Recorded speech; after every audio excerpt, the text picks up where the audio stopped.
I'm actually going to ask, the first question is actually directed at John. So get ready. Fantastic. After this, I'll pass the baton. All right? Fantastic. All right. Lucky dip, is it? All right. So John, welcome very much. Thank you for taking the time to be here. So we're aware of your hands-on management approach, and we as business owners and managers struggle sometimes with delegation for different reasons. And we're all aware that it will save us time eventually, and hopefully it might save us money, but sometimes things hold us back with delegation. Maybe for some it's the perfectionist within us. However, to develop ourselves as a person, this is actually an important skill to work on. So for you, John, how easy or how hard was it to delegate certain tasks initially? And can you help us at all? Is there any advice that you can give us as business owners who do struggle with this skill of delegation? It is difficult, particularly if you've just started your own business. I don't think I'm particularly good at it. I've been forced to delegate because of the size of the business that I run, because you just can't do everything yourself.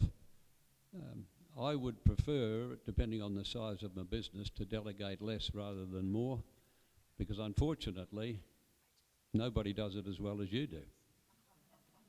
And that's the problem. I lead by example. It's not never do as I say, it's do as I do.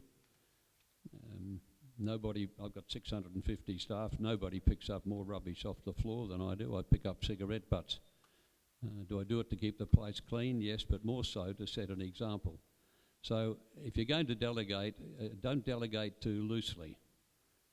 I nearly went under in 1972-73, and I'll never ever make those same mistakes again. And I did it. I nearly went under for two main reasons. Number one, I expanded too quickly, but number two, I delegated too loosely. So I think if you're going to err on the side of delegation, err on the side of not delegating too much.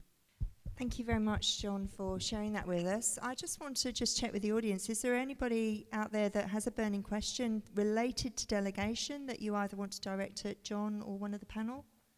Thank you, John. That was very comprehensive. Just in regards to delegating too loosely, could you please expand on that, please? Yes, I took my eye off the ball. I didn't stick to the knitting.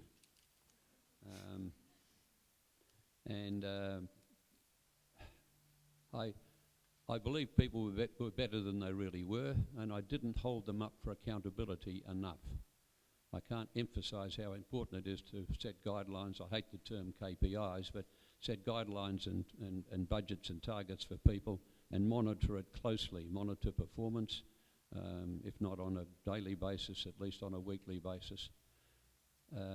Frankly, I took my eye off the ball. That's what it was, and you can't afford to do that.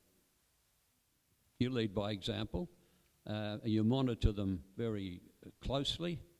You put disciplines in place. My salespeople are only allowed to wear two colour socks, black or dark grey. They wouldn't dream of wearing anything else. No yellow shirts, no pink ties. It's discipline.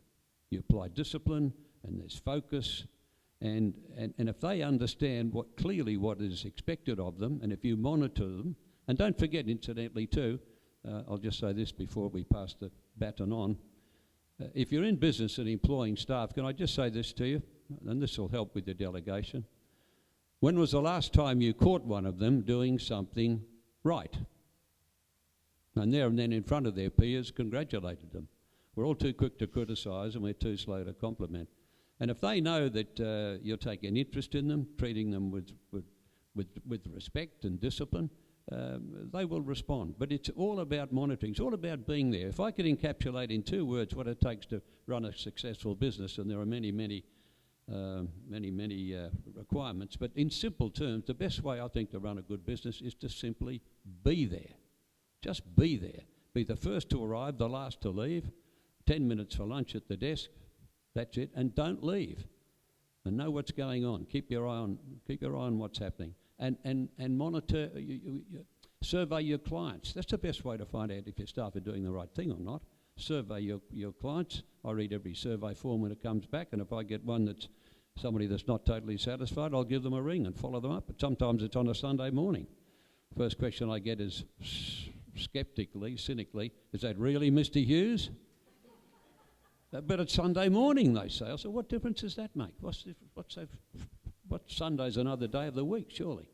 So if you monitor your staff, if you critique them from their customers on their performance, it all comes together. But predominantly, it comes from the top.